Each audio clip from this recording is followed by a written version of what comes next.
अध्यात्म की दृष्टि से देखें तो आज यानी 15 जून का दिन बेहद खास है, क्योंकि साल 1964 में आज ही के दिन कैंची धाम की स्थापना हुई थी।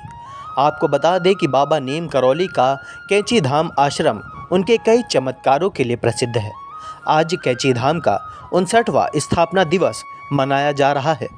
देवभूमि उत्तराखंड राज्य के नैनीताल शहर में स्थित बाबा नीम करौली के कैंची धाम आश्रम में साल भर भक्तों की भारी भीड़ लगी रहती है। यहाँ पर देश विदेश से भक्त बाबा के दर्शन के लिए पहुँचते हैं।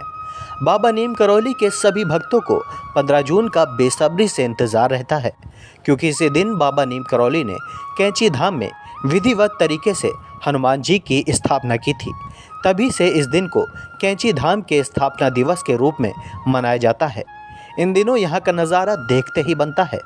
कैंची धाम मंदिर में आसपास के लोगों के साथ ही दूर दूर से भी भक्त इकट्ठा होते हैं। बाबा नीम करौली का वास्तविक नाम लक्ष्मी नारायण शर्मा था।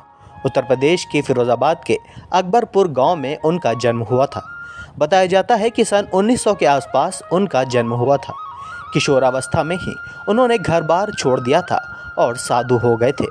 जब फर्रुखाबाद के गांव नीम करौली में वो साधनारत थे, तब उन्हें हनुमान जी के साक्षात दर्शन हुए थे।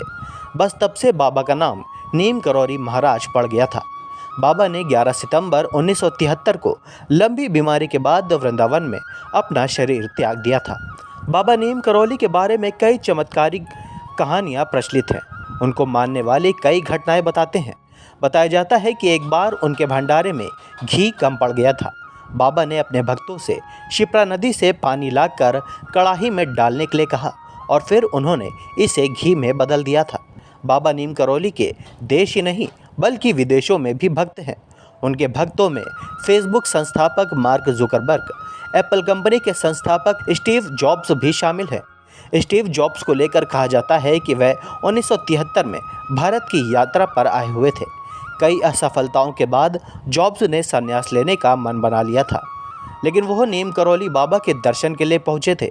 लेकिन तब तक बाबा का देहांत हो चुका था। बताया जाता है कि स्टीव जॉब्स कुछ दिन आश्रम में रुके और ध्यान योग किया। इसी दौरान उन्हें एप्पल का आइडिया आया। कैंची धाम ने उनकी सोच को बदल दिया था। स्टीव जॉब्स ने ही मार्क जुकरबर्ग को बाबा नीम करौली के आश्रम जाने की सलाह दी थी। उसके बाद से ही मार्क जुकरबर्ग की भी जिंदगी बदल गई। हिंदू हॉलीवुड अभिनेत्री जूलिया रॉबर्ट्स भी मन की शांति के लिए नैनीताल स्थित बाबा नीम करौली के धाम की यात्रा कर चुकी हैं। 2010 में जूलिया को हिंदू धर्म में गहरी आस्था हो गई थी, जिसके बाद वह लॉस एंजलिस स्थित बाबा के मंदिर भी जाने लगी थी। भारत में भी सुपरस्टार क्रिकेटर विराट कोहली और प्रधानमंत्री नरेंद्र मोदी जैसे बड़े नाम भी उनके भक्तों की लिस्ट में शामिल हैं। लेखक रिचर्ड एल्बर्ट ने बाबा नीम करौली के कई चमत्कारों के बारे में अपनी पुस्तक मिरेकल ऑफ लव में लिखा है। इसके अलावा उत्तराखंड के यशस्वी मुख्यमंत्री पुष्कर सिंह धामी की तो बाबा नीम करौली में गहरी आस्था है। यही तो वजह है कि उन्होंने नैनीताल की तहसील कोशिया कुटोली का नाम बाबा नीम करौली धाम के नाम से ही तहसील श्री कैंची धाम करने की घोषणा की है। साथ ही धाम के तीर्थ यात्रियों की यात्रा सुगम हो, इसके लिए नवीन सड़क के निर्माण की भी घोषणा की है। आज कैंची धाम के स्थापना दिवस के अवसर पर पूरी दुनिया में बसे उनके भक्त अपने आराध्य बाबा नीम करौली को याद कर रहे हैं। बाबा की अपार कृपा अपने सभी भक्तों पर है। हमारे प्रदेशवासियों पर, देशवासियों पर बाबा की अपार कृपा है।